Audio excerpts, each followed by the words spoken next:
بسم اللہ الرحمن الرحیم۔ حضرت عمر کے زمانہ خلافت میں ایک شہر کو آگ لگی۔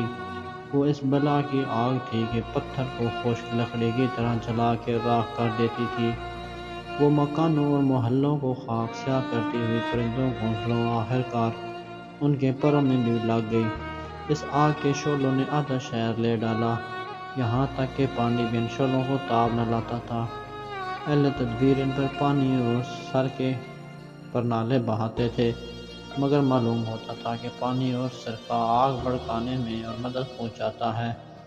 آخرکار خلقت حضرت عمر کے پاس دوڑی آئی اور عرض کی کہ ہماری آگ کسی پانی سے نہیں بجھتی۔ آپ نے فرمایا کہ یہ آگ خدا کے غضب کی علامت ہے اور یہ تمہارے بخل کی آگ کا صرف ایک شعلہ ہے، لہٰذا پانی کو چھوڑو اور روٹی تقسیم کرو اور آئندہ کے لیے اگر میرے متبع ہو تو بخل کو ترک کرو۔